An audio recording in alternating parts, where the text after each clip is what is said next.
Integrity, Houston, with no joy on SAR and SAT phone, we'd like you to command an additional 15 minutes for a total of 30-minute power down delay.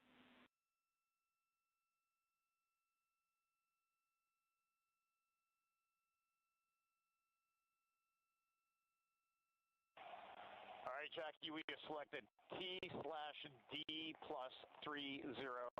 No joy on SAR radio or sat phone. And stand by, we have the master diver on SAR radio. Please hold comms. Hey, Lily, excuse me. Hey, Jackie, we just got the master diver on SAR.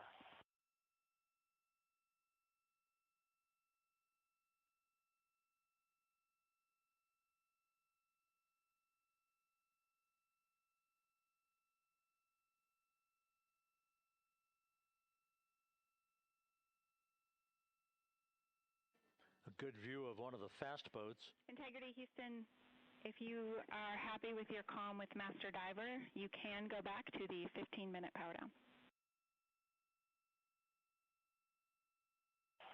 Okay, stand by. Yeah, we'll confirm here in a second.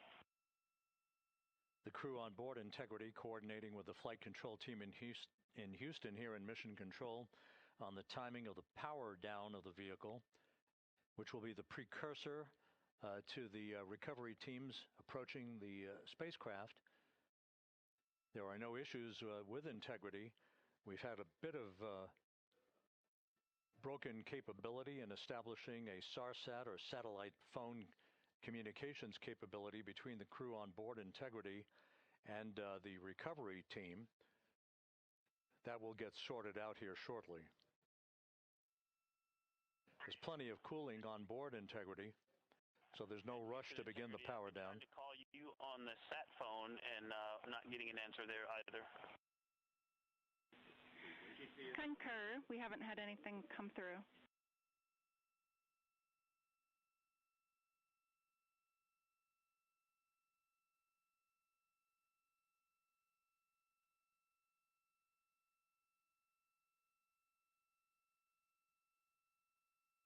And Houston, if you could relay to recovery that we hear them, but it does not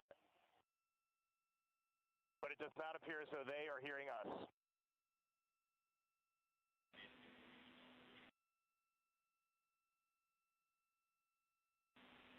Houston copies, and Reed, just to confirm, you are pushing the PTT on the radio.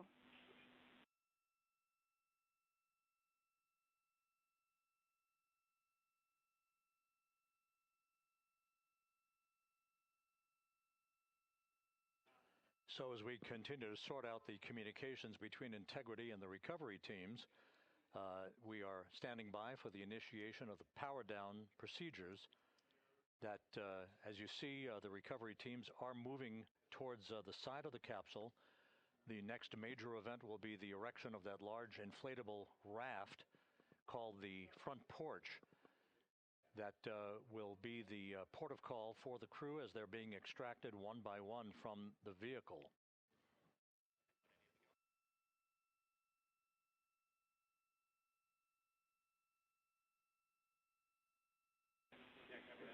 Integrity, Houston, for sat phone, we are going to attempt to call you.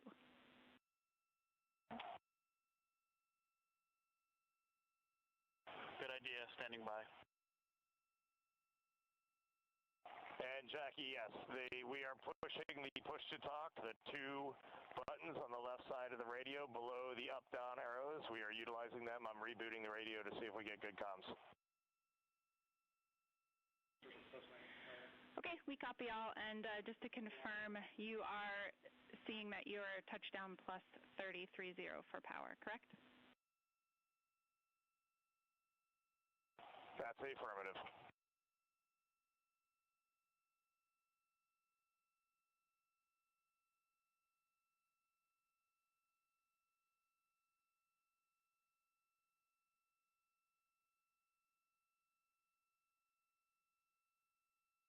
We are trying a backdoor approach to have Mission Control here call the crew on their satellite phone. This is all part of the coordination for the power down of the vehicle. that will initiate the actual recovery operation.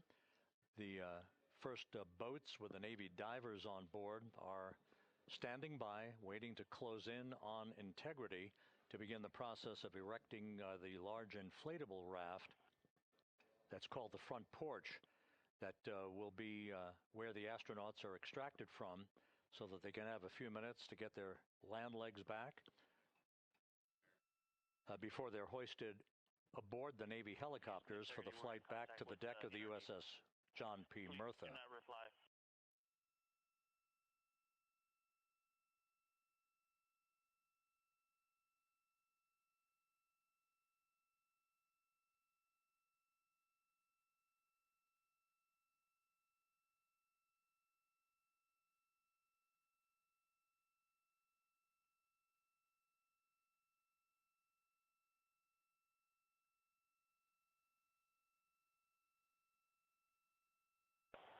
And Houston, please don't reply. NRD, very weak, but readable. Master Diver, we can hear, but they cannot hear us.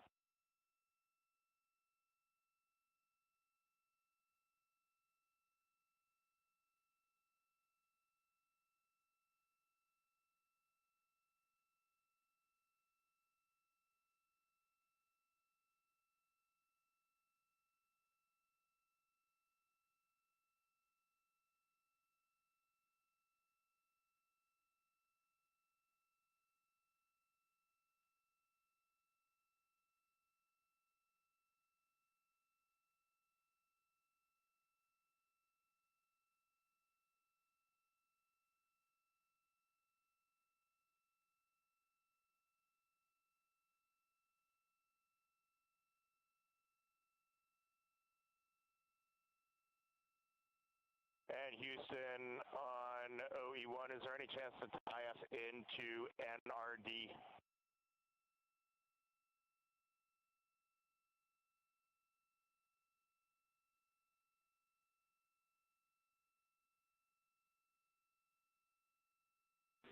Checking.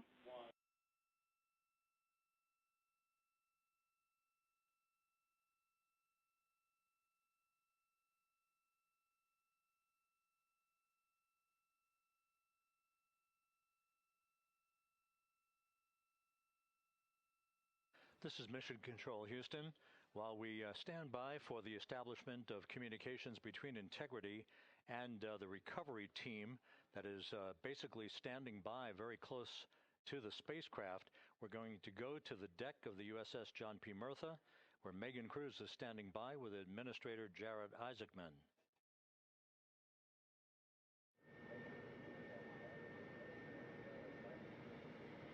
Hey, Rob, yeah, just such an honor to be able to be here on the ship, to be able to share and experience this moment with everyone together. And of course, as you just said, yes, here with NASA Administrator Jared Isaacman.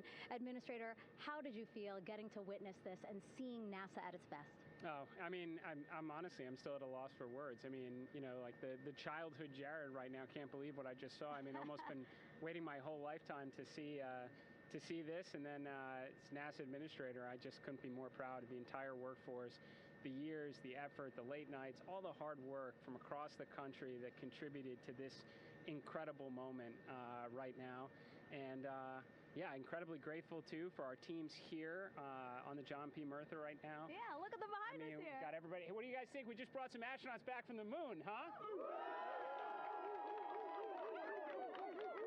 Unbelievable.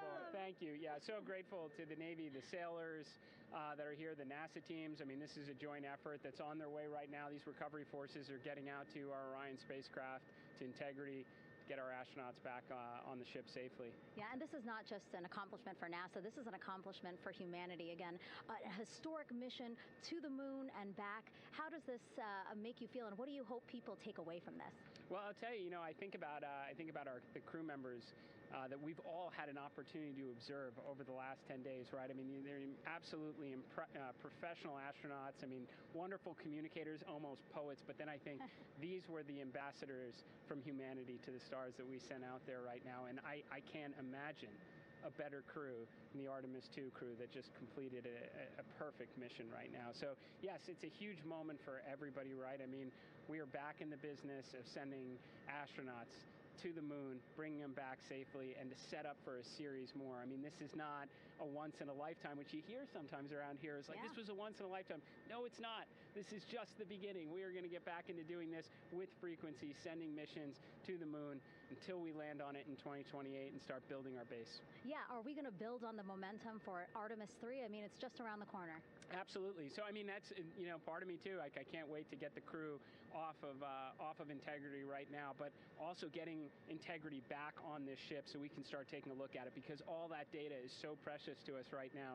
I mean, we are going to definitely want to take a good look at the thermal protection system. We're going to want to download all the data they couldn't transmit back to us and use that to inform Artemis 3. But we're already making progress, right? You had SRB segments already showing up at KSC. Core stage for Artemis 3 is rolling out on April 20th. We're getting Mobile Launcher 1 back in vehicle assembly building. So yes, there is a lot to celebrate right now on a mission well accomplished for Artemis 2, and at the same time, we got to start getting ready for 3. Amazing. And last question, for people who joined us for all 10 days to see what we can accomplish together with our international partners, what do you think about the fact that we're going to keep doing this more and more and more? It's incredibly exciting. I mean, yes, it's the contributions, like the best and brightest across the NASA workforce from across the country, our industry partners, our international partners. We had a Canadian Space Agency astronaut on board in Jeremy. We had the European service module. And you think in the days leading up to this launch, I mean, 48 hours prior to launching Artemis 2, I was meeting with the Italian Space Agency. We signed a memorandum of understanding to build a habitation module on the moon. I mean, you have countries, all of our allies and partners coming together saying, we are committed to this effort. We are returning to the moon. We're doing it to stay. We are building that enduring presence. We are going to master the skills on the surface of the moon so someday we can undertake missions to Mars. It's just an incredibly exciting time, and we're not going at it alone. We're bringing everybody along with us. Absolutely. And speaking of everyone, one more time, we're going to ask the crew here, you guys ready to land on the moon? Awesome. I love that. Okay, well, thank you so much, Administrator. Appreciate you being here. We're, of course, going to stay on to watch the crew get extracted from Orion, so stay tuned, and we'll see you back here shortly.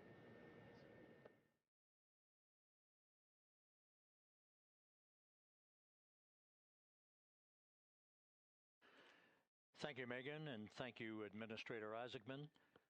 We are in the process of working to establish that communications link and to establish the procedures that will lead to the power down of the spacecraft, which is gently bobbing in the Pacific following a bullseye touchdown that occurred at 7:07 p.m. Central Time, 5:07 p.m. Pacific Time, 2.5 hours before sunset in the Pacific, southwest of San Diego. We have once again heard from the crew during that interview opportunity with the administrator, and we have 4 healthy crew members on board.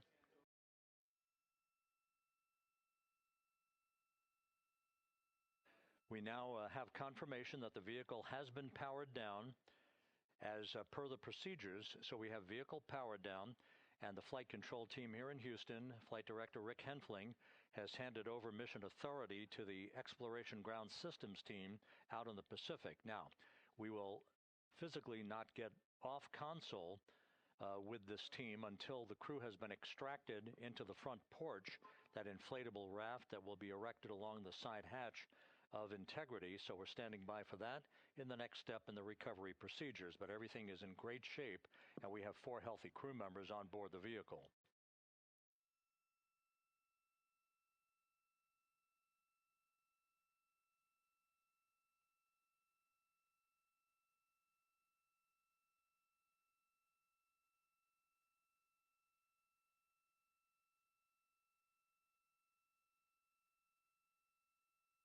All of the entry events went by the book, no issues, perfect trajectory for Integrity that was culminated with one final raise burn to improve the angle of attack for the vehicle as it entered the Earth's atmosphere. All of that flight dynamics computation worked like a charm.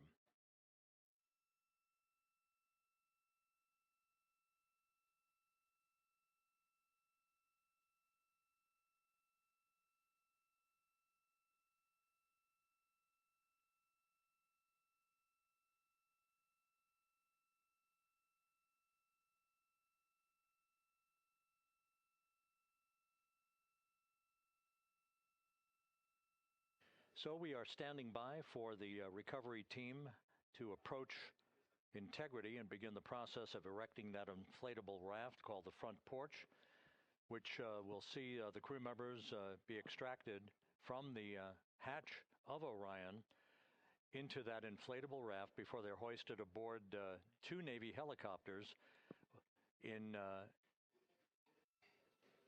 variety of different configurations. Each crew member will be hoisted in sequential fashion, in alternating fashion, two crew members for each helicopter before they turn around to head back to the John P. Murtha. Once on the deck of the ship, they'll be brought into medical bay for comprehensive medical exams. But Reed Wiseman has reported several times that the crew is in excellent shape.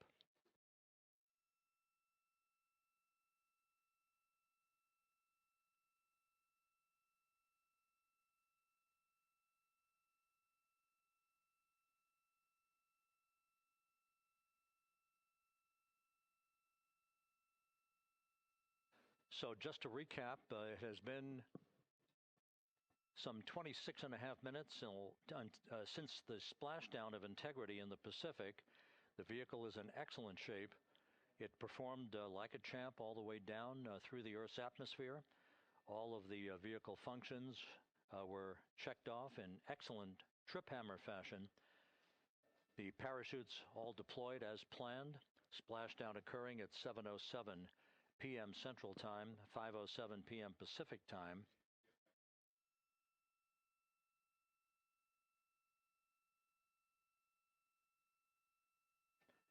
And after a bit of a tussle to try to establish a communications link with the recovery team, we were finally able to run through the procedures for the powering down of the vehicle.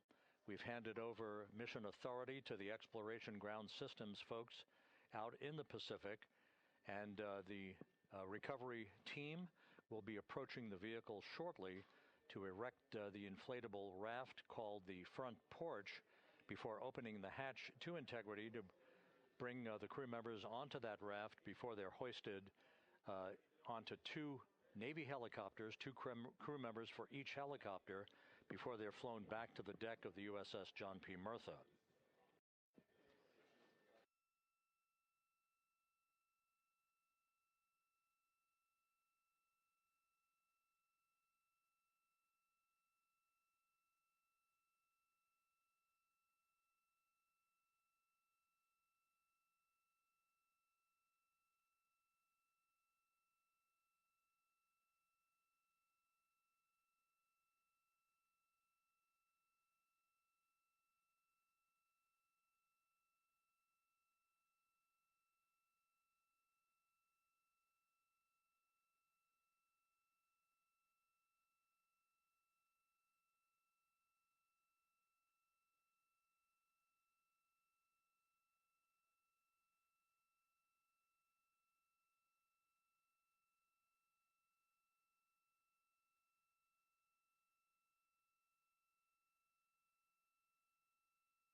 This is Mission Control Houston.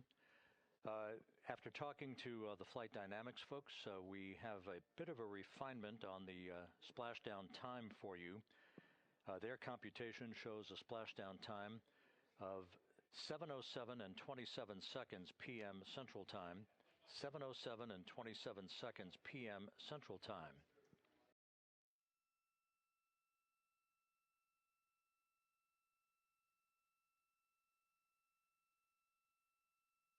That would equate to a mission elapsed time of 9 days, 1 hour, 32 minutes, and 15 seconds.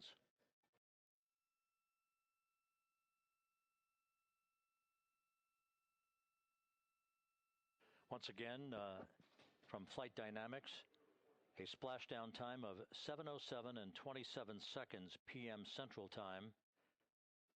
That would equate to a mission elapsed time of 9 days, 1 hour, 32 minutes, and 15 seconds.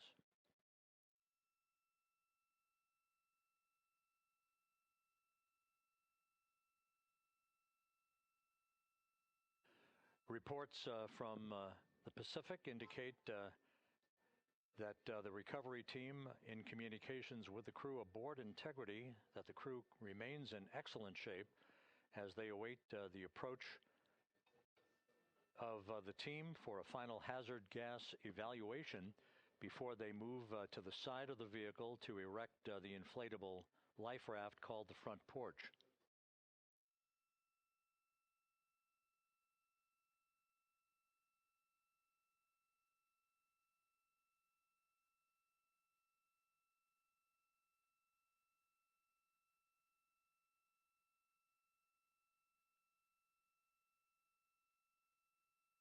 Again, no issues with Integrity. The vehicle is powered down.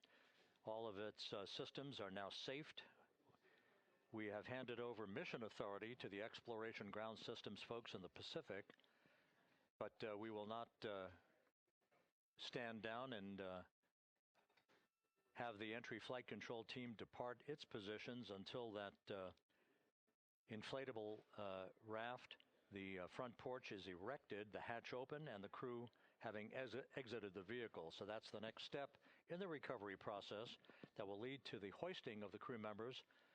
For 2 crew members for each helicopter, they'll be hoisted to a pair of Navy helicopters that will then fly a short distance back to the USS John P. Murtha. What you're looking at is one of the fast boats circling the vehicle to make a hazard assessment.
This is Mission Control Houston. Once again, you're watching the initiation of the recovery of the Artemis crew aboard Integrity.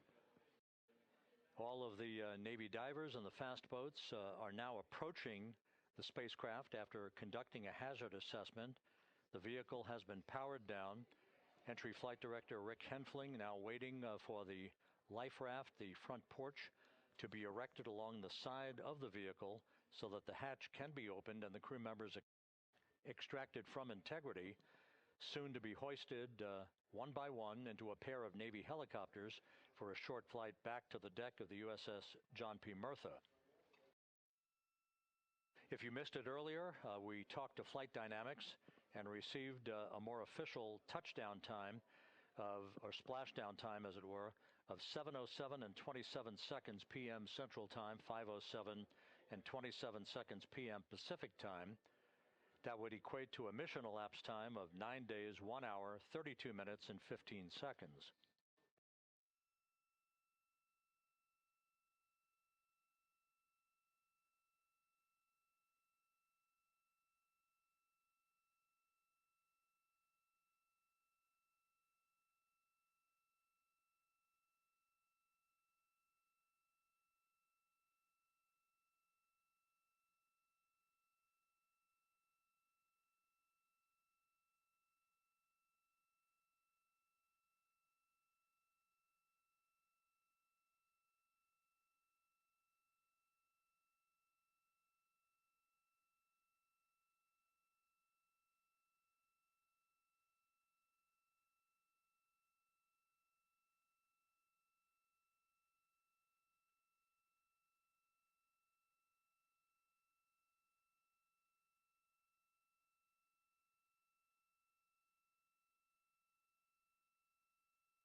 Continuing to get excellent views from the imagery assets out at sea in the Pacific of Integrity. We continue to get good reports from the landing and support officer who's in contact with the recovery team that the crew is in excellent shape, no issues. They're just currently biding their time, waiting for the front porch to be erected. We have no hazardous hazard gases and no hazardous situation with the vehicle. It performed perfectly all the way down from entry interface to its splashdown in the Pacific at 7:07 and 27 seconds p.m. Central Time. And as you can see, the first phalanx of recovery personnel now pulling up alongside of Integrity.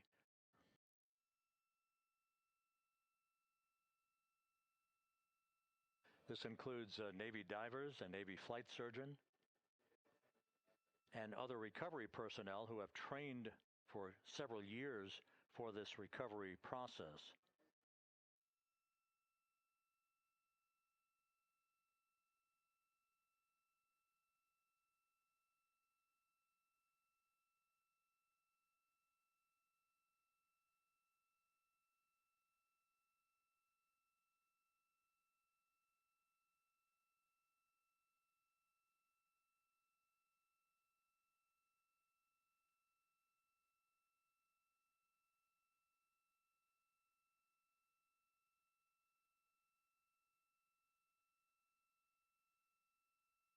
At this hour, some 41 minutes following splashdown, the vehicle has been powered down. There's no hazardous gas emanating from the vehicle. That's why the first team of recovery personnel has been able to pull alongside Integrity.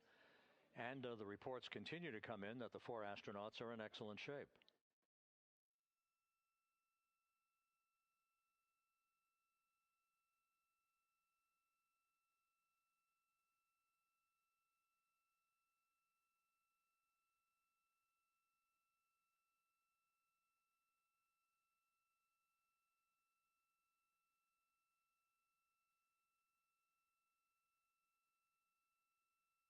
Yes.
This is Mission Control Houston, continuing to watch the initiation of the recovery of Integrity's astronauts.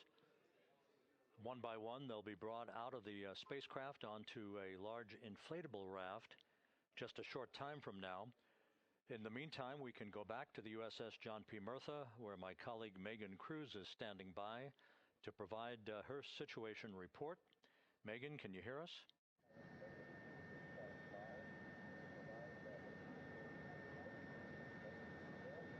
Hey, Rob. Yes, I can hear you. Thank you. Yeah, we're back here on the bow of the recovery ship where there are still plenty of people peering out into the water. We are not very far from the action everyone is seeing on their screen now.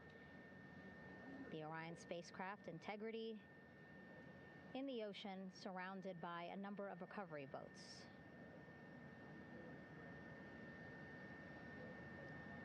As Rob has been saying, in those recovery boats, NASA and Navy personnel specifically trained to get the astronauts out of Orion.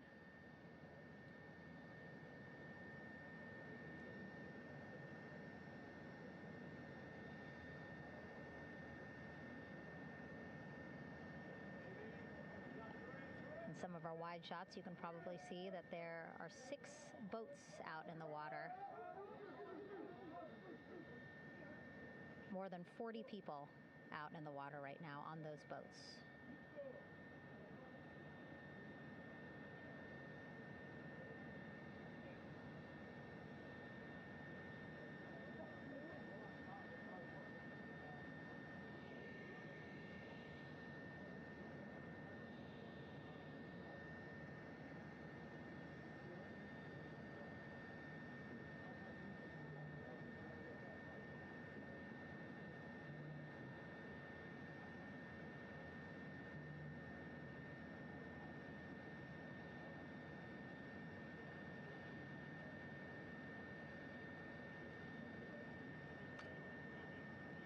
first order of business is to set up the front porch and the stabilization collar. You might also hear it referred to as a stab collar. Basically just to make sure that Orion stays upright, doesn't sway in the water too much, again, to make it easier for recovery forces to get the astronauts out.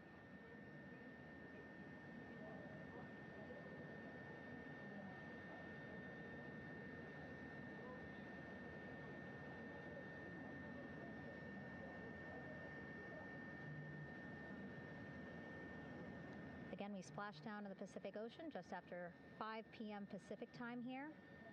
It's a requirement by NASA to be able to get the crew out of Orion within 2 hours of splashdown. So doing great on time so far. Plenty of time. No rush either. I was speaking to NASA flight surgeon Rick Schuring earlier in this broadcast, and he said to me, no rush to get the crew out. Just want to make sure that they're feeling good. And whenever they're ready to take their step out of Orion and onto that large raft, the front porch, folks will be ready.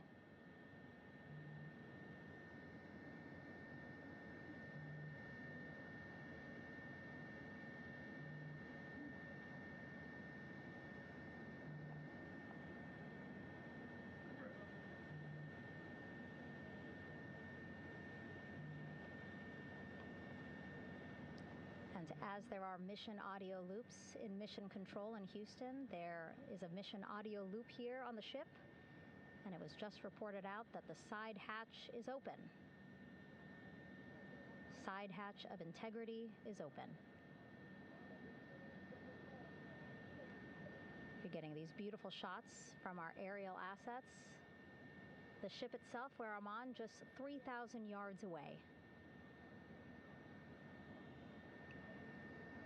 Again, plenty of people on the boat here, glued to the side closest to where they can see all this action. And again, with just 3,000 yards separating us, great views from the bow here. You can see now that side hatch is open.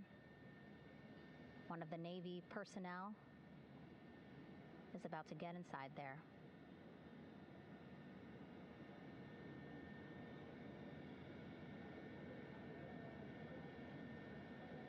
In they go.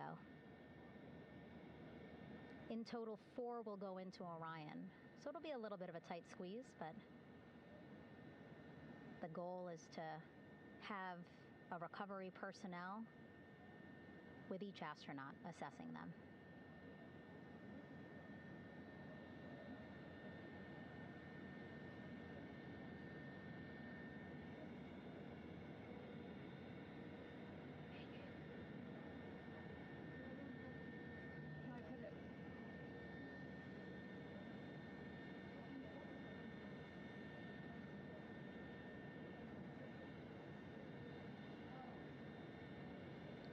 Boats getting closer now. Again, that one that's right up against Orion, those are the divers that will go in to the spacecraft to check on each of the astronauts. These other boats will begin doing a number of things, putting on that stabilization collar onto Orion, building that front porch. Eventually, they will retrieve the parachutes, as well as tow Orion back to the well deck of the recovery ship here.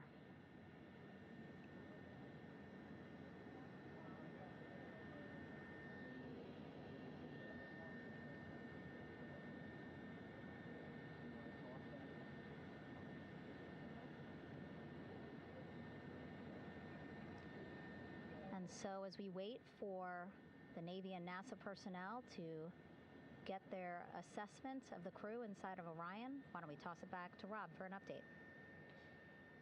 Yeah, thank you, Megan. Here in Mission Control, Flight Director Rick Henfling and the entry team of flight controllers still on duty. The vehicle has been powered down for some time now. There are no hazardous gases emanating from Integrity. That, of course, allowed the recovery personnel to approach the vehicle and then open the hatch to begin the initial medical assessment of the crew, as you just indicated. Now we're standing by for the erection of that inflatable raft, the front porch, alongside of the vehicle that will enable the crew to be extracted one by one onto the raft, have a moment or two to get their land legs back before they're hoisted into two hovering Navy helicopters, two crew members for each helicopter, for a short flight back to the deck of the USS John P. Murtha.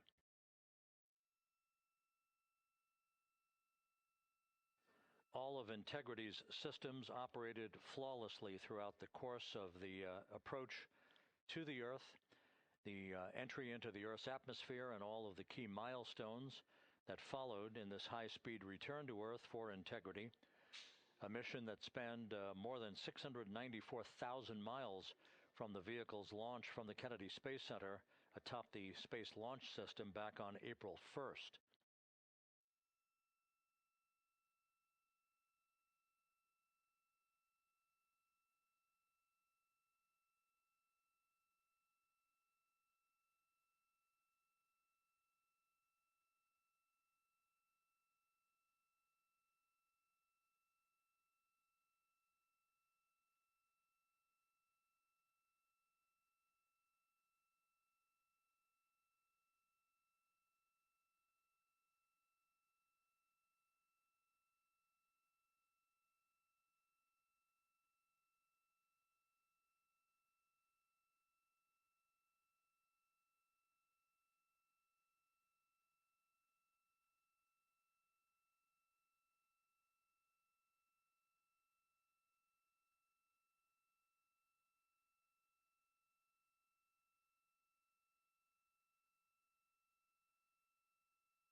As we mentioned at the top of the broadcast, the last time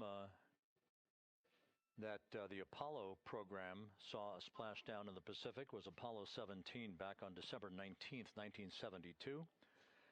So for the first time in some 53 and a half years, we have reenacted that with the arrival of Integrity's astronauts as they flew around the moon in that historic lunar flyby that began with a trans-lunar injection burn that took them out of Earth orbit following 24 hours of a high Earth orbit trajectory. The high Earth orbit trajectory enabled flight controllers here to have a full 24 hours to evaluate the systems on Integrity and the condition of the crew before they would commit to flying to the moon.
With the side hatch of Orion having been opened to set the stage for the erection of the inflatable life raft, known as the front porch, to be erected alongside the spacecraft for the extraction of the crew.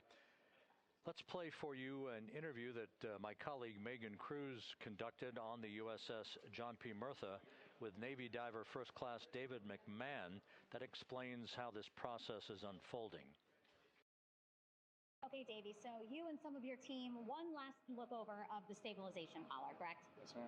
Okay, so what is this stabilization collar? This is what's going to stabilize the capsule out there in the ocean. We don't know how good the weather or the waves will be that day, so this will help prevent any unnecessary occurrences from happening, stabilizing the capsule and the astronauts inside. So basically this is a float that will go around Orion. I'm assuming that what they're doing right now, these are the lines that will attach the collar onto Orion? That is correct. And so what are they doing here? So we've got the lower line that will secure the inflation device before we inflate it. That gives us the go-ahead that it's secure in its space, and then we'll inflate it. And then once that is done, we'll undo all the carabiners and get this orange line on top tied in the same fashion. And then this will be secured to the capsule, and the astronauts can safely take their first steps out of the capsule onto the front porch. Okay, and how long will it take them to set up the stabilization collar? We should definitely be able to handle this in under 10 minutes. Okay, wow. And then you just mentioned the front porch. So basically after they set up this stabilization collar, then they set up what's called the front porch here. That's correct. Okay, and what's the front porch? Front porch is basically a bigger waiting room for the astronauts to sit in while we wait for the helicopters to show up and grab them. Okay, so the medical team that was inside with the crew, they're going to help them out and onto the front porch? That is correct. And then what happens here? We have higher trained medical personnel also on board the front porch that will give them lookovers and just make sure they're okay while we wait for the helicopters to show up. Okay. How does it feel, I mean, your team, you, to be part of a mission that's returning astronauts from the moon in more than 50 years? We all feel extremely honored to be a part of this, as well as a bigger mission for the Navy and joining up with NASA to do great things. Mm-hmm. And do you feel like you and your team are ready? Yes, very ready. Cool. All right, thank you so much. Thank you.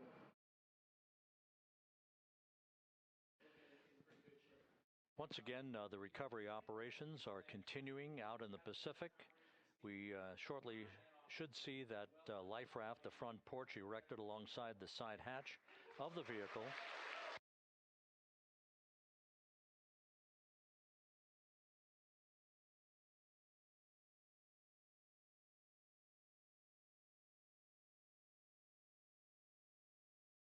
A number of flight controllers have come into the flight control room to receive congratulations from Entry Flight Director Rick Henfling. But we're going to stick with our operations out in the Pacific as we await the extraction of the 4 crew members who are reported to be in excellent condition.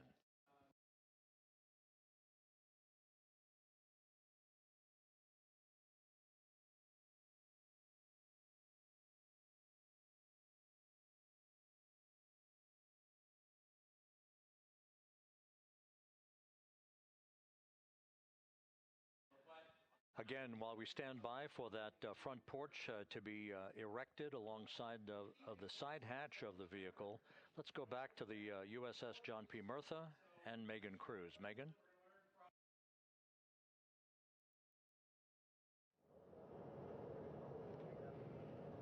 Hey, Rob. Pausing now to listen to some internal audio loops. Again, the operations team here on the ship communicating with everyone out on the water. It seems like currents are hindering them a little bit from unfurling and inflating the stabilization collar as well as the front porch. But again, the requirement to get the crew out within 2 hours of splashdown, plenty of time. So no concerns just yet. But as calm as the water looks, yeah, it looks like it's hindering the teams just a tad.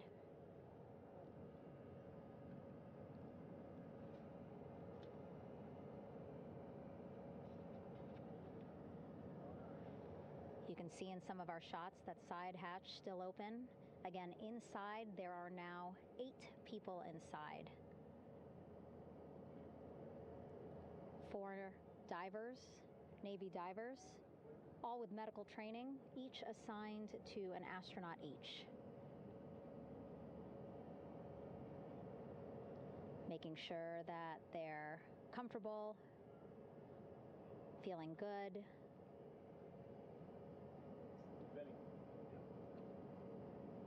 As you've heard us say in the broadcast, they expect a little bit of discomfort. Again, these astronauts just traveled back to Earth at 25,000 miles an hour, a nearly 695,000-mile journey around the moon. If you think you get carsick.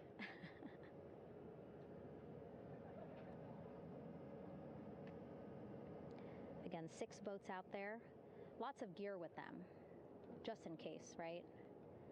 As we said, the crew reported feeling great.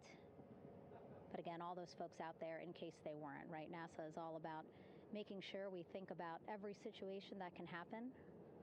And so, of course, wanted to be ready in case any of our astronauts needed more medical attention while out there in the water.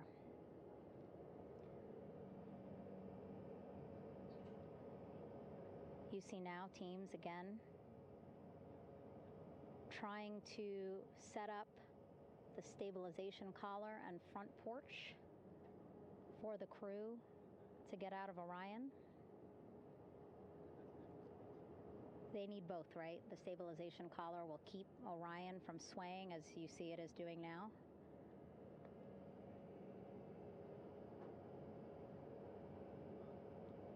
And then they will connect the front porch to the stabilization collar so that the crew can take 2 steps and they will be in the front porch.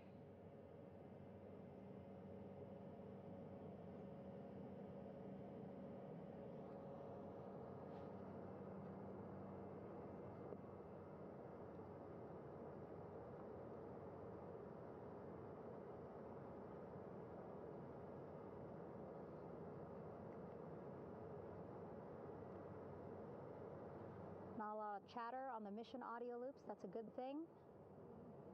Again, things proceeding pretty nominally, even if they're fighting some currents out there on the Pacific Ocean.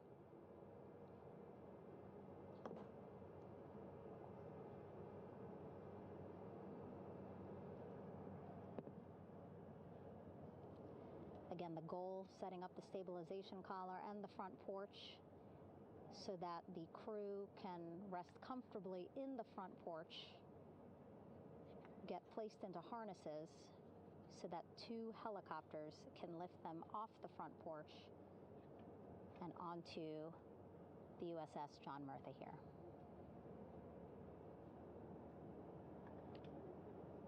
The helicopters are going to take turns picking up an astronaut. So again, Helo 1 and Helo 2.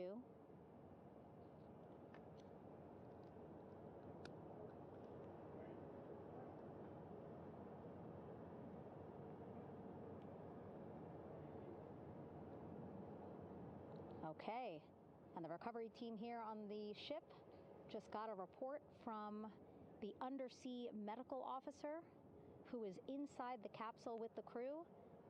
He is reporting all 4 members are green. All of our 4 astronauts, Reed, Victor, Christina, Jeremy, green, meaning they are feeling great, not the complexion of their skin. They are feeling great, happy to be home, and ready to be extracted as soon as possible.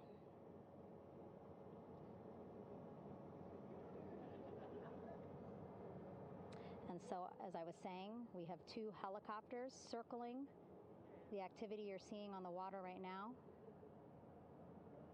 Each will take turns picking up an astronaut. So Helo 1 will come on in, hover above the front porch, about 40 feet above the front porch. A Navy recovery specialist will be hoisted down into the front porch. The restricted maneuvering doctrine is in effect. Will connect to the first astronaut, which we're expecting to be Christina. And then Helo 2 comes around, picks up Jeremy, while Helo 1 stays above head, and then Helo 1 will come back in for another astronaut, and then Helo 2 for the last astronaut, and then back to the flight deck here on the recovery ship.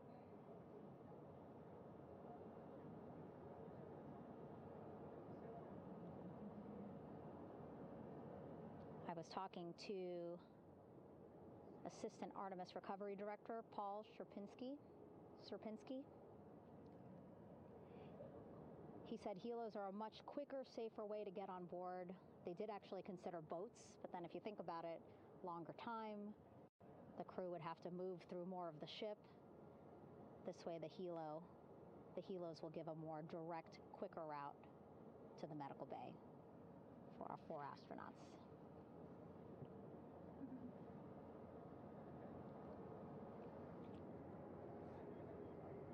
Beautiful shots from our aerial and imagery teams.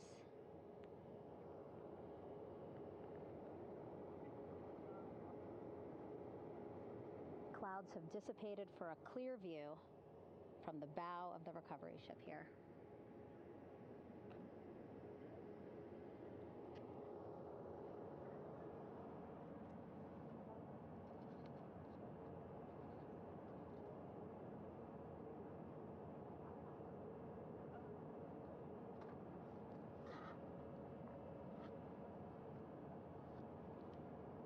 You can still see divers in the water there.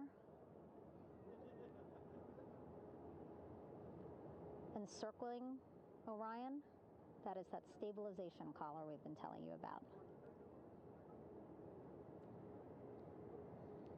As you saw in that interview just a few minutes ago, they have to first connect it to Orion, and then once it's secured onto Orion, they can inflate it, and then they'll further secure it with other harnesses and lines.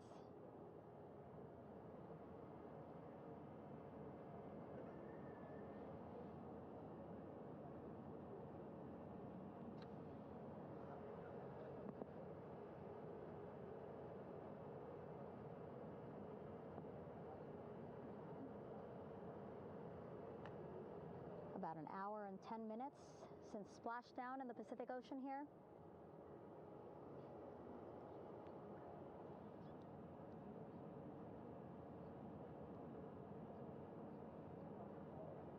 Reed, Victor, Christina, and Jeremy back home after a history-making mission to the moon and back.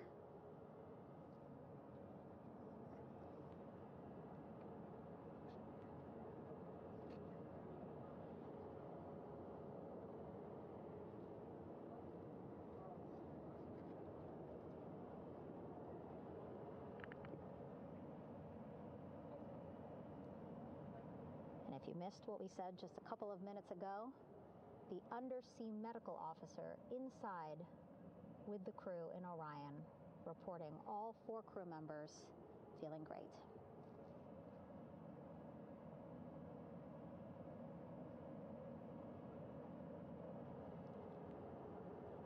Progress being made there on the stabilization collar. It looks like they are beginning to inflate it.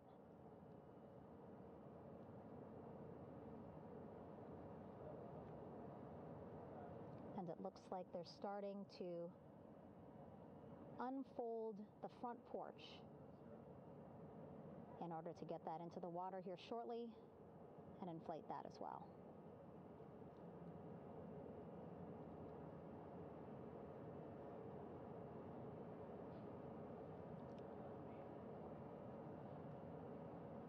Again, more than 40 people out in the water right now. And those Navy and NASA personnel have been in the water for now about 4 hours.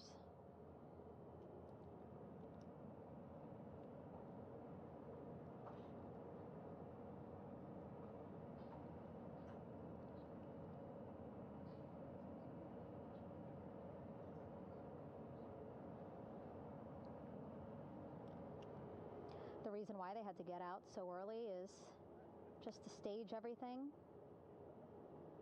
And actually here on the ship, when there are flight operations happening, you can't have anything else, right? Just because the flight deck can be a dangerous place, so they just want to focus on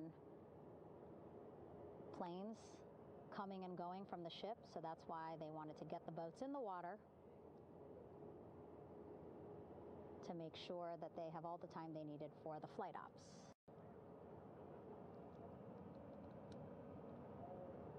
And then the same crew here out in the water, they will stay out in the water for a number of hours after we recover the crew and get them back on the ship, because then they have to recover Orion.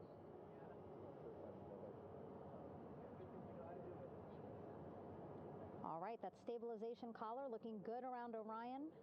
We're now seeing some recovery personnel getting on to that collar.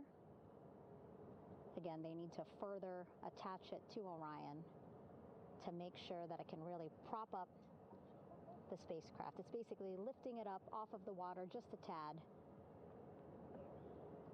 Again, so it's not so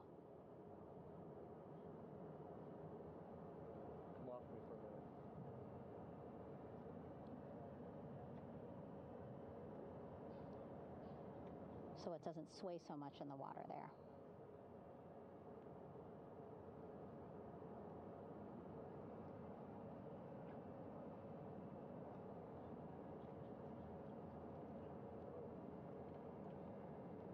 And now that front porch looks like it's nearly fully inflated as well. You can see a much larger surface area.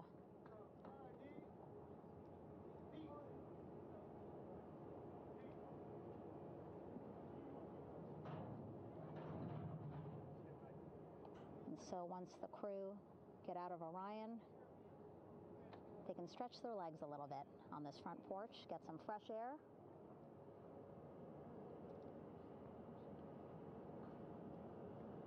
And enjoy this beautiful day here on their home planet.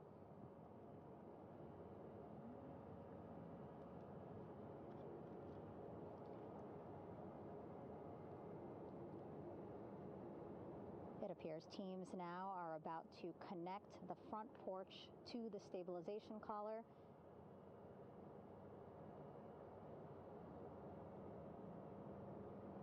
And at that point, when both are secure, we should soon see astronauts come out of Orion.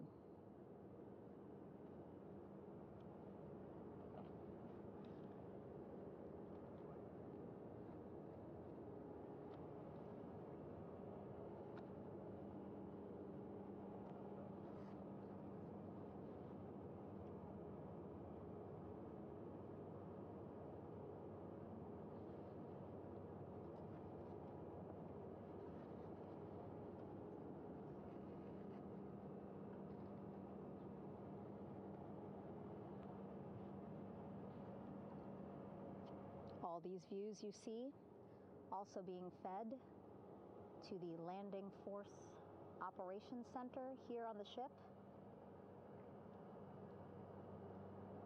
Of course, it is very important for our recovery teams leading the mission to have all the views that you're seeing as well. Again, listening to their communication loop here on the ship. Very quiet, which is a good thing. It means things are going pretty nominally, meaning as expected.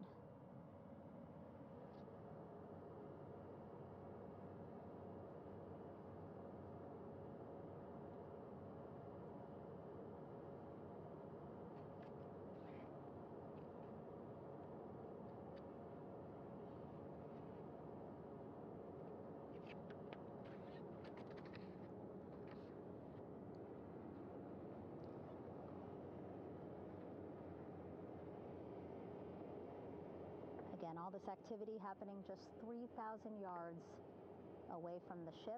So that means this will be a very quick flight back on the helicopters for the crew. 2-3 minutes, and then they'll be back here on the ship. I know.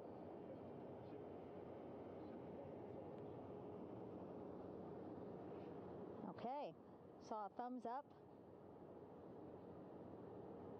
from one of the personnel on the front porch. It looks like they are now getting ready to deploy what they call the Air Rescue Vest, ARV. And so this is the harness that each crew member will get into in order to be hoisted into the helicopters. Again, those helicopters hovering just about 40 feet above the front porch when they're ready to pick up each crew member.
This is Mission Control Houston. Behind me, a fairly raucous scene as hundreds of flight controllers have poured into the flight control room here. This is reminiscent of the scene after the final shuttle mission of STS-135, although that was the end of a program. This is only the beginning of a program with the textbook splashdown of Integrity and its 4 astronauts. We're standing by for the crew to be extracted from the spacecraft. Entry Flight Director Rick Henfling invited all of these flight controllers who have contributed to this mission to enter the flight control room to have an opportunity to receive well wishes and to share the mutual glow that exists in the wake of a textbook mission for Integrity. On the front screen here in Mission Control, a sign that says, "Welcome home, Integrity, taking humanity back to the moon, going further, and returning safely to Earth." So all of that jubilation, part of the post-splashdown activities, even as we await the crew being extracted from the vehicle to be hoisted onto Navy helicopters for the trip back to the USS John P. Murtha.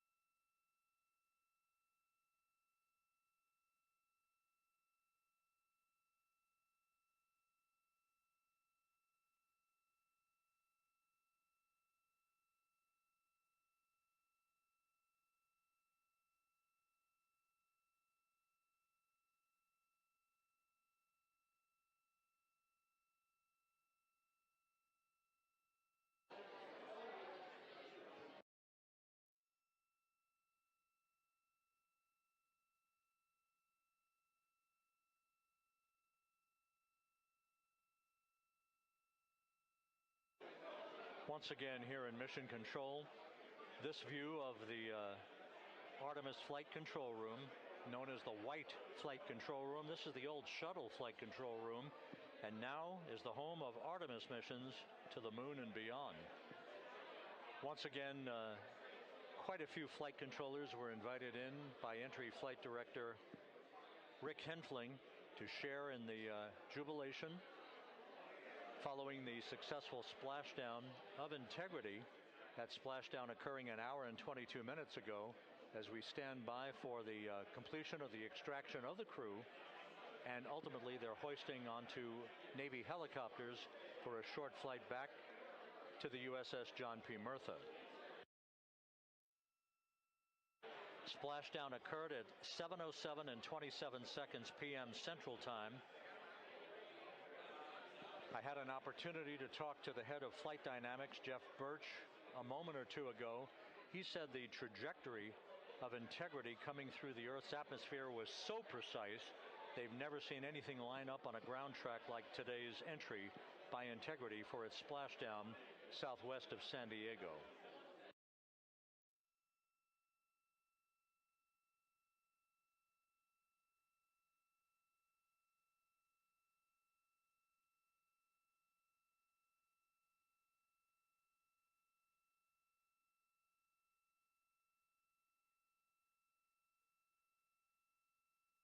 And the initial, you can hear it.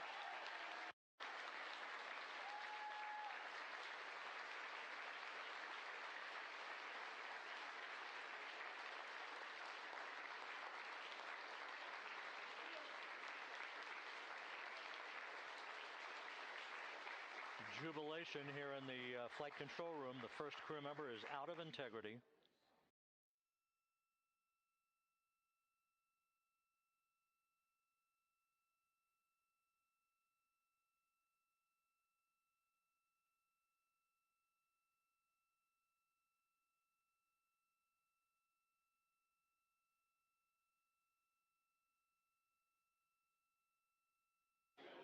We are expecting the other crew members momentarily to be extracted.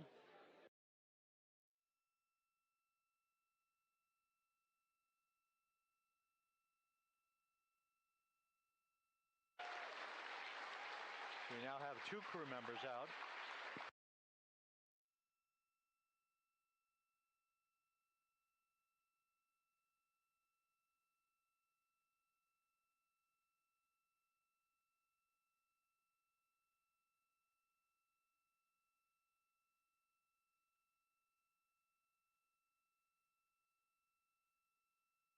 Two crew members out, 2 to go.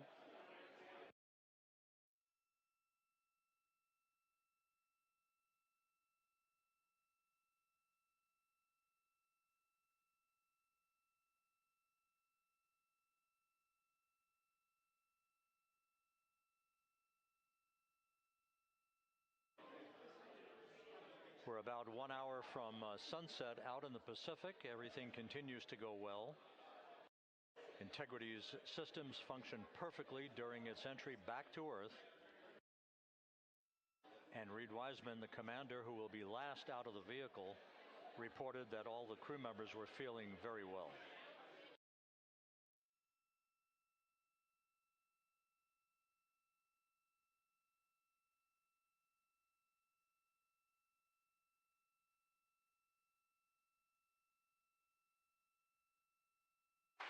Crew member number 3 now out.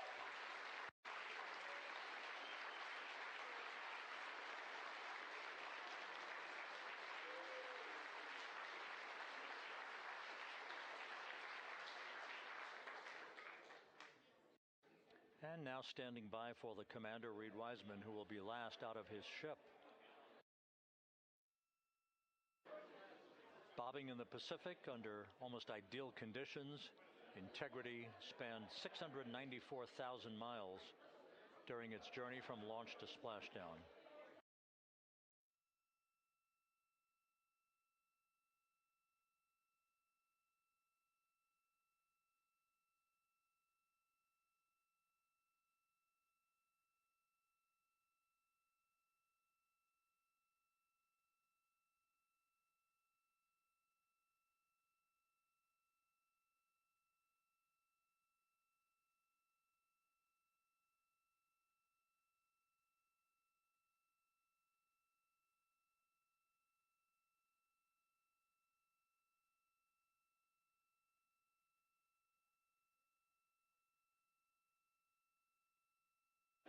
And we now have Reed Wiseman out of the vehicle, all 4 crew members now out of Integrity.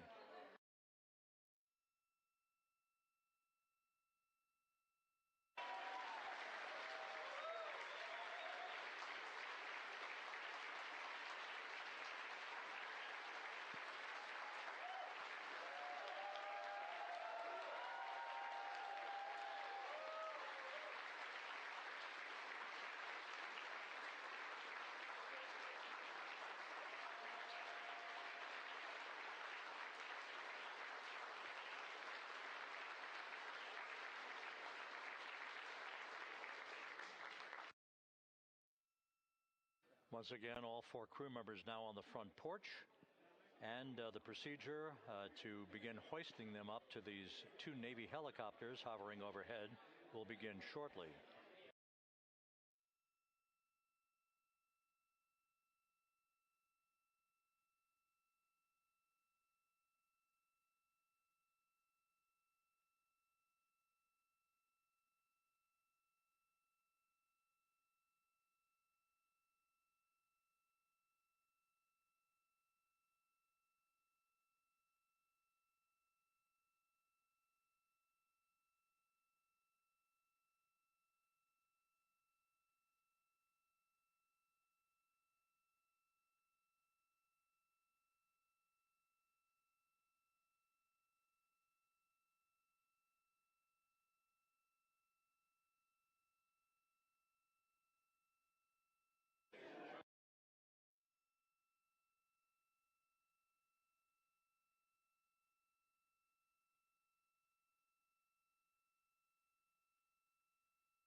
This is Mission Control Houston.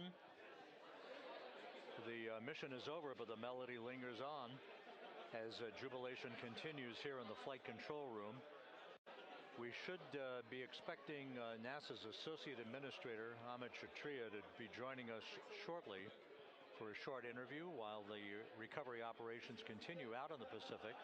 So we'll stand by for that. And then we'll turn it back over to Megan Cruz aboard the USS John P. Murtha.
This is Mission Control Houston here in the Artemis Flight Control Room.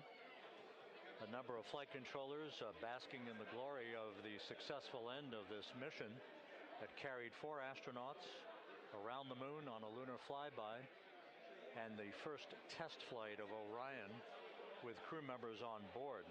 Splashdown occurring an hour and 32 minutes ago after a flawless descent back into the Earth's atmosphere for the vehicle.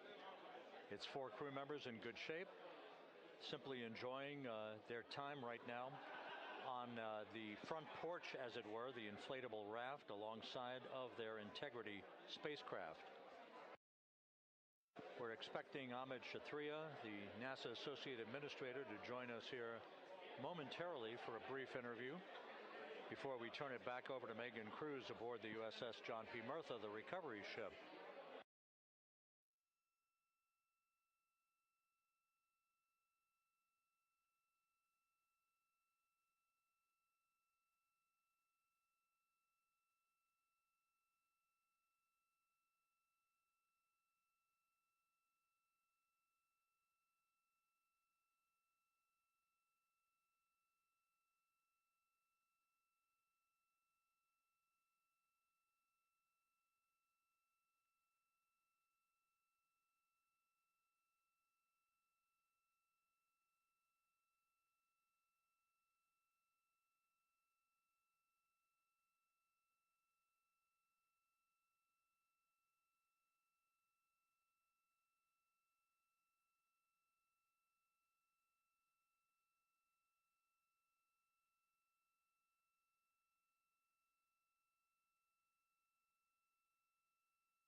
This is Mission Control Houston. We're about an hour and 34 minutes since the textbook splashdown of integrity in the Pacific to bring home our astronauts. And with us now is Amit Kshatriya, the NASA Associate Administrator. Amit, a little bit of history made tonight, a little bit of history made over the past few weeks. Your thoughts as this team here basks in the glow of what they just accomplished. Yeah, Rob, we're here in the control center, and it's kind of overrun with jubilant folks from the Mission Control Houston, as well as engineering, and folks that just want to be here, part of it, as we watch our crew get extracted from the vehicle. And my thought is always about these teams. The team that's in the water right now, pulling the crew out. The team here in Houston that worked so hard over the last 10 days, no sleep to get this done. We still have some work to do to get the crew to the med bay here on the ship. They all look great coming out, so hopefully that won't be too long. I think we saw the administrator on the boat too, giving his thanks to the Navy team on the Mirtha, which they're just an incredible group of sailors. I was able to visit with them a couple weeks ago. And then if you pull it all the way back to the workers and the folks that joined the rocket at Michoud, that made the heat shield tiles that held together tonight, that stacked the vehicle in Florida, that integrated the vehicle in Denver, that fired the engines in Stennis, that fired the boosters in Promontory. I mean, this is the entire team coming together and being tested by the environment that this machine went through, and they did it right. The work was good. They did it right. You've said in a number of briefings, of course, and in other forums that this is just the first step. The cadence has to step up, as the administrator has indicated. Now, it's a little early for the full report card on how Integrity did, but did this mission ultimately, from your eyes view, exceed expectations? It absolutely did. I mean, I was waiting to talk about this until we were in the water, and I think we still have, again, work to do to bring it in and really kind of go through it bolt by bolt and see what we learned. But I mean, so far, given what we learned during the mission and given how we performed on ascent, on entry, I always think about energy in terms of the states that you worry about the most, and every time we put these machines through these incredibly energetic states, they came through. So I'm fairly confident that we made a big step tonight to get us on the path towards the surface. I think the path to the surface is open now. We do have to do all the work, and we'll make sure we talk about that as cleanly as we can. We learned a few things during the mission, but I have to tell you, this was an incredible test of an incredible machine. From an American psyche standpoint, the Empire State Building was lit up red, white, and blue tonight. Our coverage was seen on baseball stadiums around the major leagues. How captivating was this experience for the American people, for the world, in fact, as we return to the moon?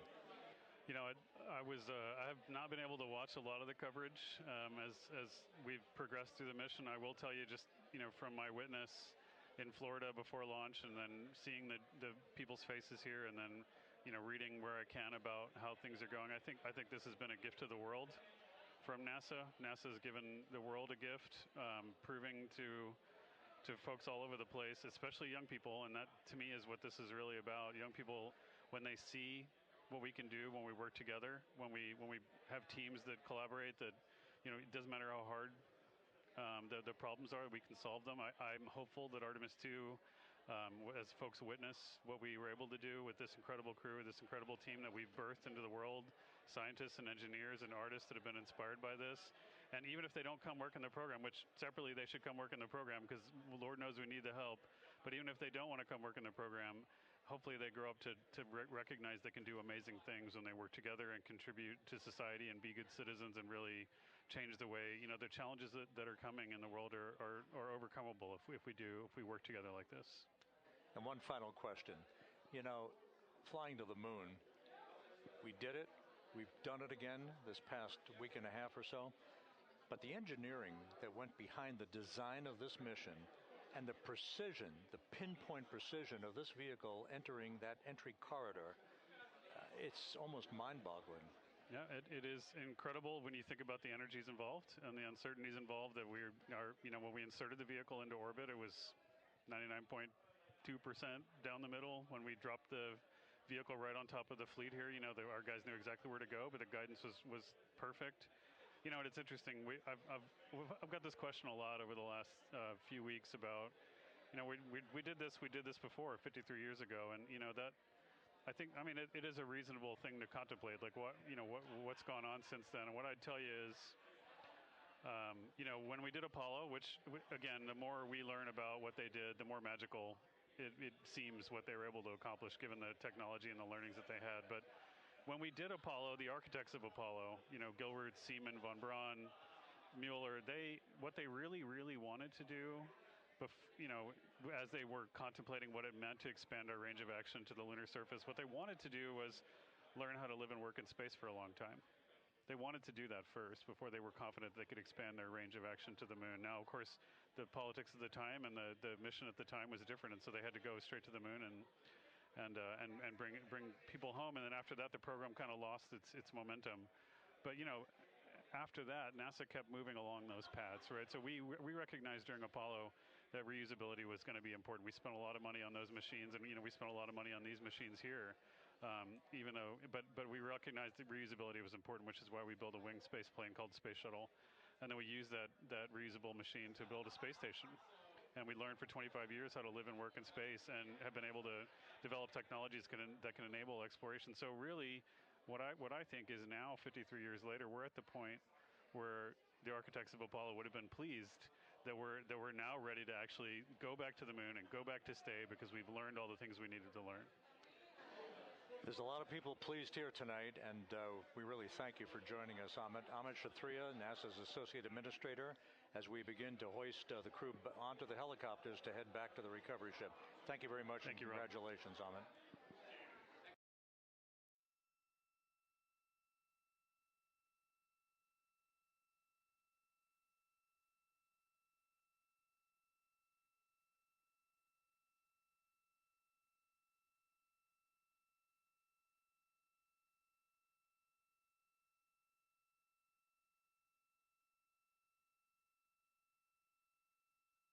This is Mission Control Houston, with the crew members now beginning to be hoisted aboard the Navy helicopters. Let's go to Megan Cruz aboard the USS John P. Murtha, who will take it from here.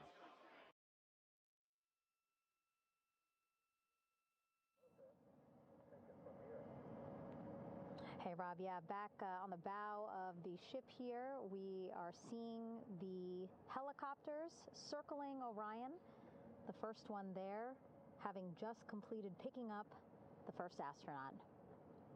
Helo 2 now hovering just 40 feet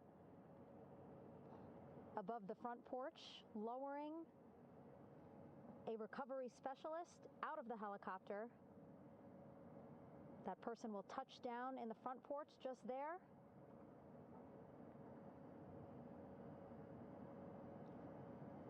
The crew members already outfitted with a harness that will allow them to quickly attach to the hoisting device.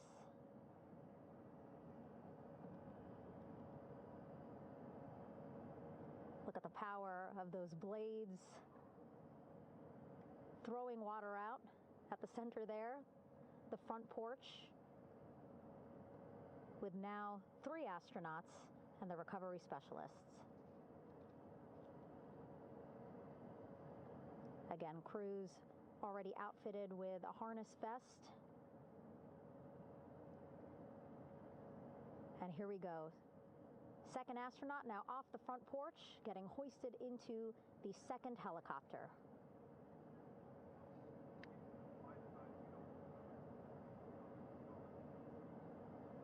That helicopter will now hover just a distance away to give room for the first helicopter to come back and pick up the third astronaut.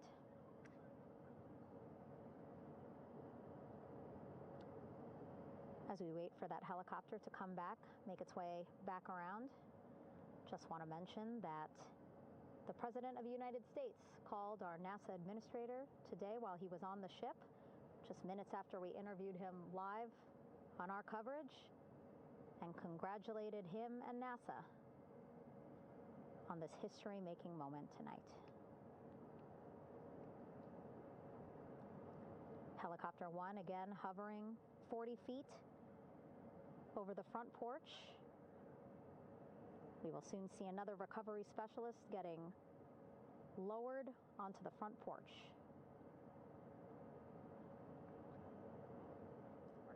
Wow, imagine sitting on that front porch, the wind, the water. But again, the recovery team determined that a helicopter flight back to the ship here would be safer, faster, and more comfortable for our crew who just completed a 10-day mission around the moon. Third astronaut in the air, getting hoisted quickly back into the first helicopter now.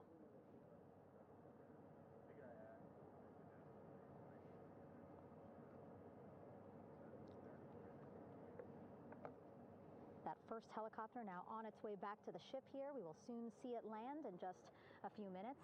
Again, all this action happening just 3,000 yards away from us, so a very quick flight back to the flight deck.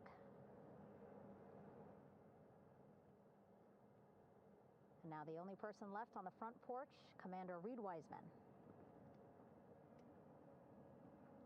That second helicopter now making its way back over to the front porch. Here it comes.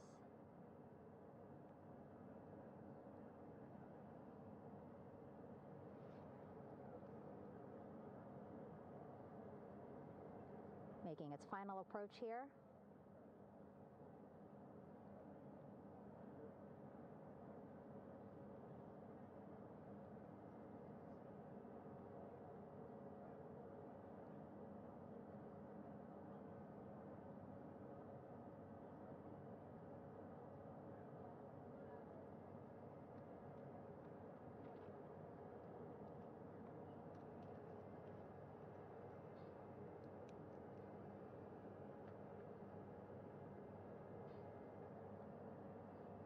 The last astronaut, Commander Reed Wiseman, now off the front porch and almost into the second helicopter. Both now on their way back to the ship where we are, the USS John P. Murtha, just west of San Diego in the Pacific Ocean.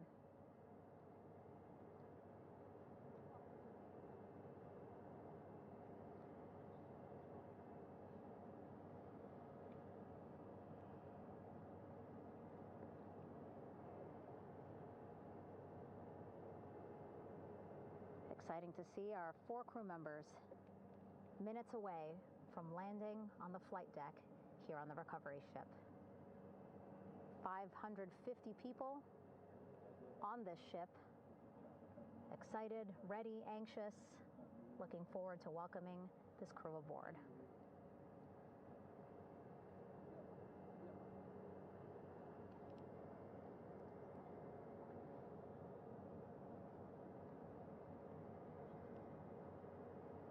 Watching them now with our own eyes. Close to the ship here. Hearing them begin to hover on the flight deck, which is just across from us, here on the bow.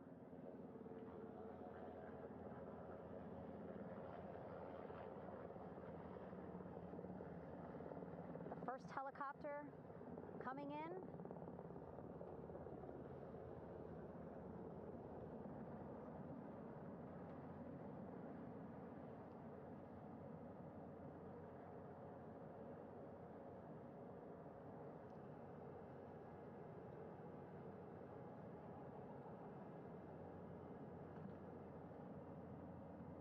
And wheels down. Wheels down of the first helicopter carrying 2 of our Artemis II crew. Pilot Victor Glover and mission specialist Christina Cook.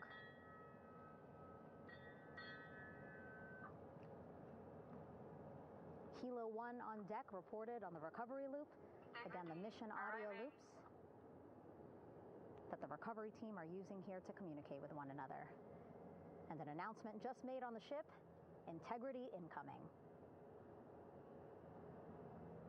2 more helicopters on their way to the flight deck, one carrying the crew, the other, one of our imagery helicopters. Again, kudos to our imagery and aerial teams for giving us these beautiful views of history in the making. Set amid a gorgeous, soon-to-be sunset here in the Pacific Ocean.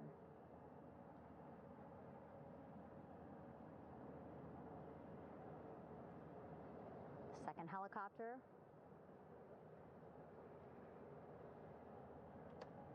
making its approach of the flight deck.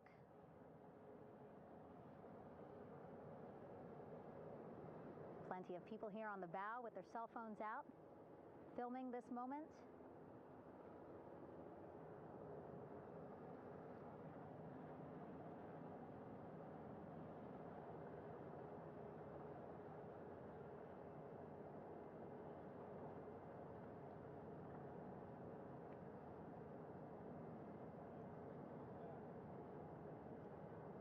Some impressive flying here by the Navy, as we are seconds away from wheels down. And there you go. We now have all 4 Artemis II crew members on the USS John P. Murtha.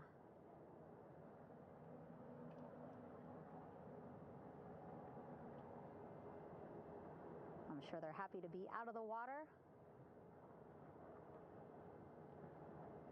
and on this recovery ship with, again, 550 people on board, ready to welcome them home. But first, as we've been saying throughout the broadcast, just making sure the crew feel good. We reported that they were feeling good when they were in Orion, but those were just initial, quick, verbal assessments of how they're feeling. Their destination tonight, the medical bay here on the ship, right after we power down the helicopters here.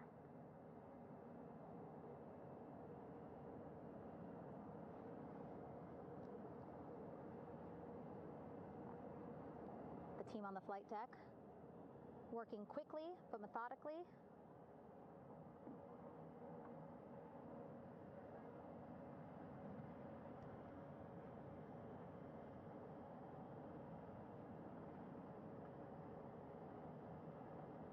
Waiting for just one more helicopter to touch down.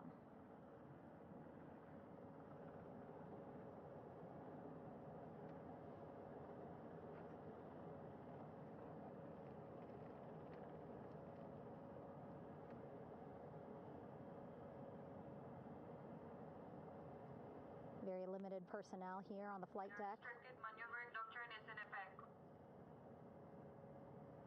As that third helicopter touches down.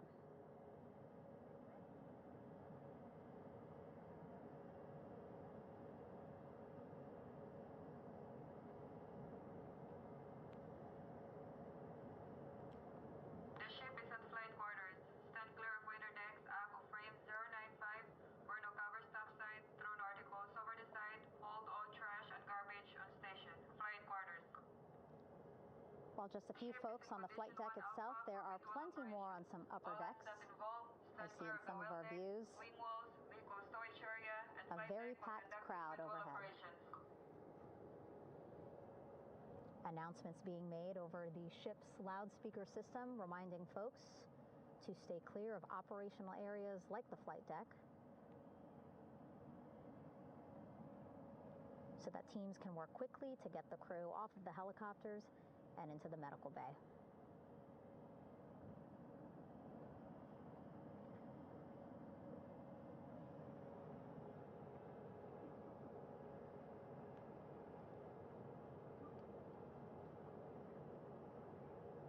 Splashdown today, 5:06 p.m.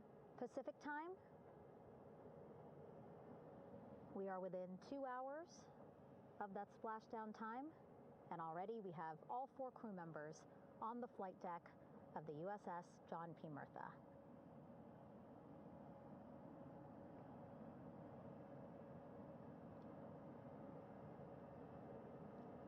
Again, crew waiting before getting out for the helicopters to completely shut down.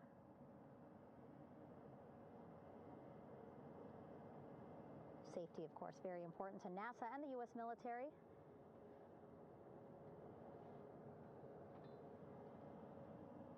So we'll wait just a couple of minutes here before we start seeing crew members walk off the helicopters one by one.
All right, and now here we see pilot Victor Glover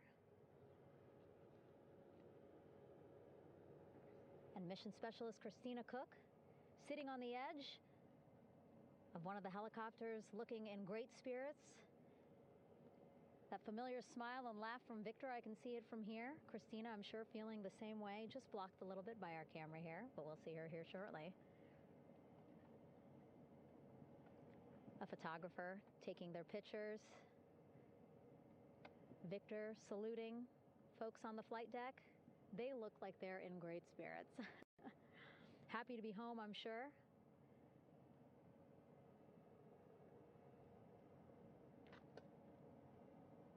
If you're sitting at home, I hope you too are wondering, what would you want to ask them if you got a chance to talk to them? Because that is what I'm thinking about. Getting the opportunity to talk to or ask questions of these 4 astronauts who just made history as the first crew to return to the moon since 1972.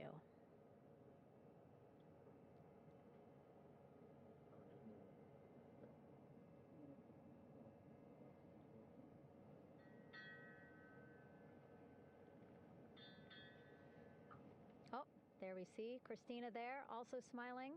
Finally peering out, waving at the cameras. Hello to you too, Christina, yes? Welcome back. Welcome, welcome home. A loudspeaker announcement on the ship saying, "Welcome home, Integrity."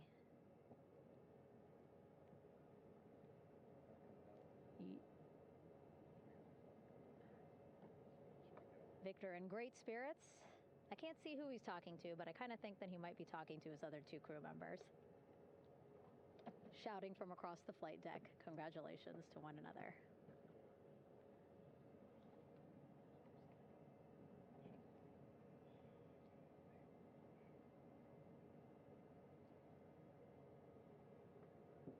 And so now we see some Navy personnel walking up to the helicopter.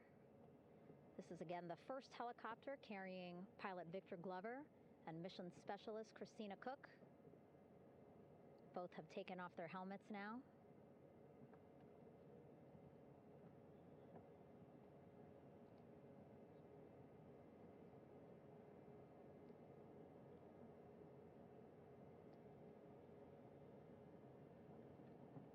Some pictures, video to catalog this historic moment. A beautiful sunset just behind them here in the Pacific Ocean.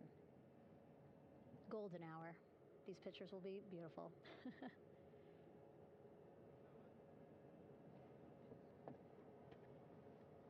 Now we see NASA Administrator Jared Isaacman. He is on the flight deck, as well as Flight Surgeon Rick Schuring walking over to Victor and Christina first. We saw the administrator walk over to the other helicopter, which is carrying Commander Reed Weissman and Mission Specialist Jeremy Hansen. We heard from Rick earlier in the broadcast. Again, he said he's going to be out there on the flight deck to do another initial assessment of the crew, ask them how they're feeling, anything bothering them. But again, from what I'm seeing, they look like they're in great spirits and feeling pretty good for folks who just traveled 695,000 miles from Florida to the moon and now here to the Pacific Ocean.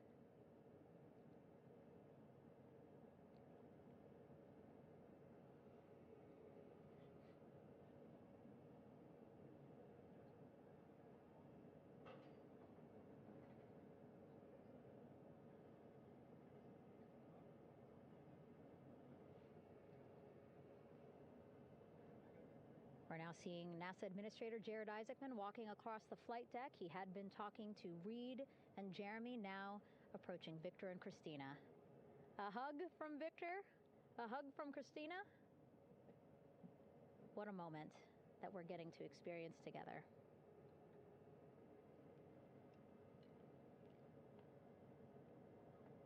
I'm sure congratulatory words. You know, we got to speak to the administrator live on this broadcast as well, and he said the kid in him right now, giddy, absolutely giddy at what we were able to accomplish today. Returning them home safely and in good spirits after a 10-day mission around the moon. And here we go. We're seeing Jeremy walking, waving across the flight deck, now on his way to the medical bay.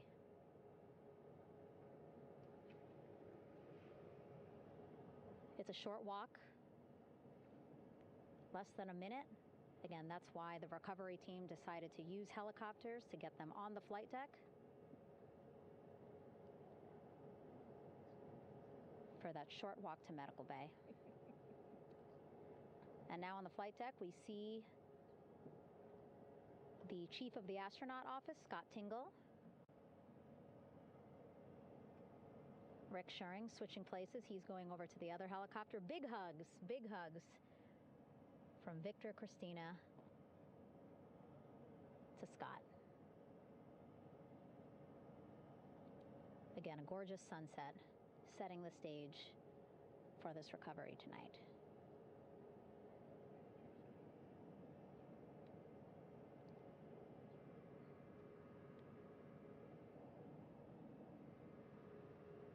All right, and now here we are, Christina,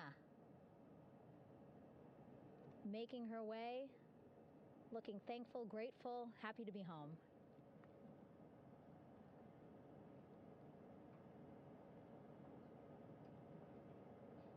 You can see she's looking up. Again, lots of people, just a few levels up off the flight deck, welcoming her home.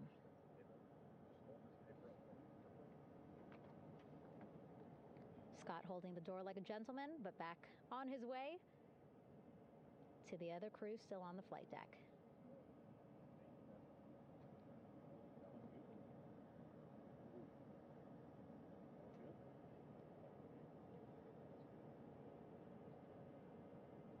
So still on the flight deck, Victor Glover and Reed Weissman. It looks like Victor will be the next one headed to medical bay. More hugs, more hugs. He's a hugger.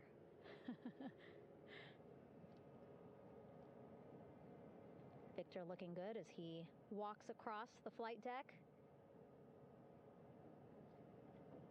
NASA administrator applauding.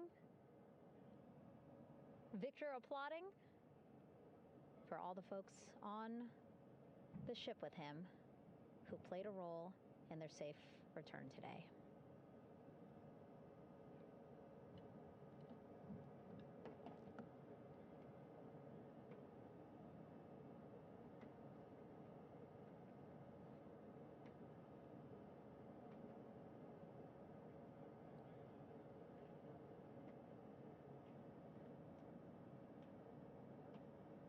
finally, just one Artemis II crew member left on the flight deck, Commander Reed Weissman.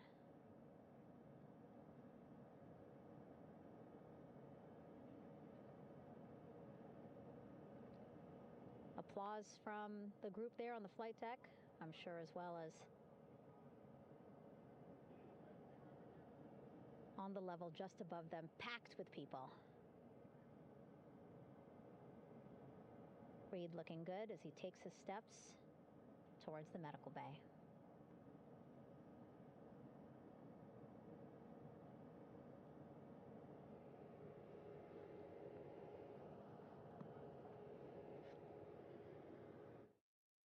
See our 4 Artemis II crew members back on the ship.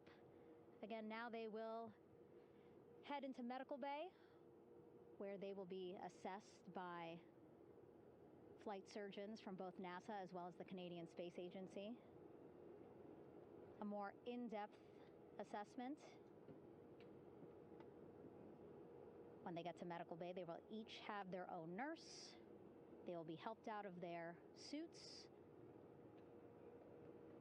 And then again, we'll check to see that they're feeling good. Make sure it's not just adrenaline, but that they are feeling good from their long journey back from the moon. Beautiful shot of that sunset,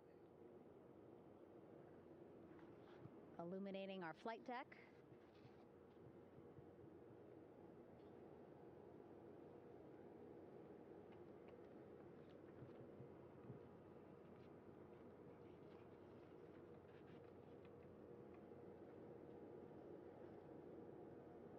All right, and now with our astronauts safely on board, I want to welcome on Artemis Recovery Director Lily Villarreal.